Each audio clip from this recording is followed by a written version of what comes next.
Hey everyone, welcome back. Our next guest is an author inspired by her upbringing in rural Puerto Rico and the South Bronx. In her new novel, A Woman of Endurance, set in a 19th century Puerto Rican plantation society, the story follows Paula, a deeply spiritual African woman who is captured and later sold for the purpose of breeding future slaves. The dehumanizing violence of her life almost destroys her. However, the book is not a story of defeat, but rather one of survival and the reclamation of one's humanity. And here to share more is a woman of endurance author, Dahlma Llanos-Figueroa. Hello and welcome. Hey, Rena, it's so good to see you again. Yes, likewise. Happy, healthy New Year. And The same to I you. want to open up with congratulating you on your fellowship that you received, Letras Boricuas. You were part of that inaugural cohort from the Andrew W. Mellon Foundation. That must have been a huge alleviation for you to write for a while. Oh my goodness, it was a tremendous honor. Um, I'm so, I was so pleased that the Mellon Foundation recognized not only Puerto Rican literature, but the Afro Puerto Rican experience and the fact that it needs to be amplified and shared uh, with the United States and America and the world because we have been here, we are here now, and we will continue to be here. Well, So I yes, am very thankful. and we love that you're making it your business to highlight it in the way that you're Absolutely. doing it. Absolutely. And so let's talk about a woman of endurance and the topic of the history of the Puerto Rican Atlantic slave trade. Well, A Woman of Endurance is the second book in the series. The first book is Daughters of the Stone, which Yes. many people have read. And the second book is A Woman of Endurance. And I'm particularly pleased that A Woman of Endurance has been translated into Spanish, which is Indomita. Bravo. And yes, and one of our main concerns was that it be published in the language of the Puerto Rican people. Um, so I'm really pleased about that. Now, the story is the story of Paula, who is originally introduced in the first book, but now she gets her own story. And in the first book, she was a really obnoxious, combative, angry woman. So I had to figure out why is she so angry? And she was used as a breeder, and her children were taken away from her immediately and sold. I think that would infuriate and dehumanize any woman who repeatedly lost her babies. I, And I wanted, I'm sorry. I'm just in absorbing it and the experience. It just makes me question like how do you come up with this? Like what kind of research did you do to really choose that storyline? well, I've always been aware of the fact that African women were used as breeders, but I wanted to see how that would work in Puerto Rico because we have historical documents of it happening in the United States and in another Caribbean island, but I didn't find any specific to Puerto Rico. Except I found one plantation that went from buying all male um, enslaved workers to buying primarily women. And so my question was, what these women produce that would be of any importance to an hacendado? And so I started looking down that road and thinking about this topic touches every woman and every man, every family. And I wanted to let my characters talk to me and tell me their stories. And since I come from a long line of storytellers who sat in the balcony and talked and told all these stories, I figured, well, this is just another iteration of sitting in the balcony and hearing about this story. Right. But I want everyone to know that this book is not just about the brutality of her life. I do go into it because you have to understand where she comes from. But this book is about healing and how we heal within our own community and how women heal each other. Got it. And the thing about it is that you're in reference to the storytelling aspect, right? And in the way we're raised, I'm from Puerto Rico too. I mean, I'm from here, but my family's from Puerto Mhm. Rico, and the storytelling, and that's how the stories are passed on. And here you've taken them and you've put them into almost like a historical context, so that there's something to reference, almost. I mean, similar to Toni Morrison, so that you've got this incorporation of spirituality and mysticism, with some kind of time capsule trip.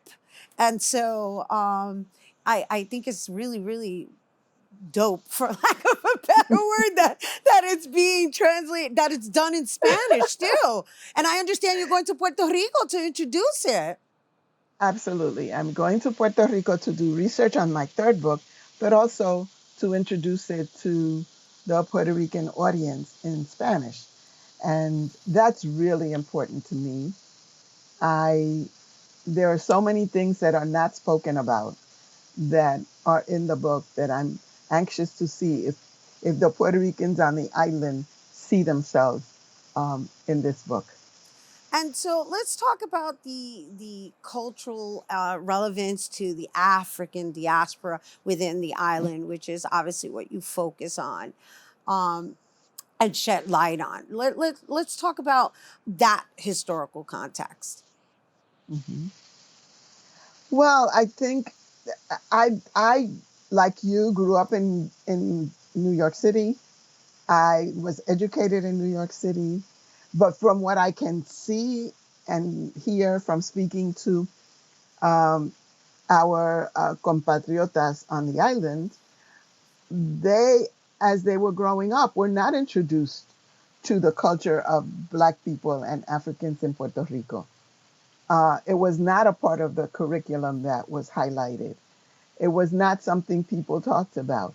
It was kept within the Black community, but the community at large didn't particularly focus on the reality of being an enslaved person. And I thought it was time to open up the doors and windows and start talking about where we came from. Um, we are on the island. We're a huge part of the island physically, emotionally, psychologically, and certainly within the arts. Yeah. So I have never met a Puerto Rican who divorced themselves from the island because they were born somewhere else. We all have Puerto Rico in our hearts, whether we are physically there or not. And I thought that that voice needed to be heard. Yep. I'm in 100% agreement with you. And I'm so glad that you even brought up psychologically, because that to me is what this book represents, right? Because it really is a lesson of taking experiences and transforming them, and what I would refer to as, you know, transforming poison into medicine in the best way possible. Because without giving too much away, but imagine being this breeder who is breeding children and then breeding them and having them taken away from you at the time of their birth. What happens to an individual psychologically, that is used in that way. Absolutely. And the entire institution of slavery is a dehumanizing institution. And to add this level to it, where you are not even allowed motherhood, is further assault on the psyche. And so when we first meet Paula, she when she by chapter two, she reacts like a beast. I mean, she bites to protect herself, and she's always in a protective mode. And she's got to learn, one of the lessons that she learns is that within our community, that is the Black community on the plantation, she doesn't have to be on alert all the time. Right. On that the there are defense. people. Yeah. Uh-huh. Exactly. There are people in that community, both men and women, who are there to help her, and she has never experienced that. She has also never experienced seeing any black women function as mothers. Right. So one of the big issues and one of the big themes of the novel is mother-daughter relationship, Right. and how do you build that when your mother is taken away from you? Right. Right. Right. Right. So there's And all you those know, in dynamics our of love. Right. absolutely. Yeah. And Or in our lack of. society, right. And in our community, in our culture, we have mama, we have mami, we have madrina, we have uh, madre de crianza. We have so many iterations of motherhood. Right. And I think a lot of it comes from the the reality that as enslaved people, we had no say over our children. And the experience of losing a mother was not unusual.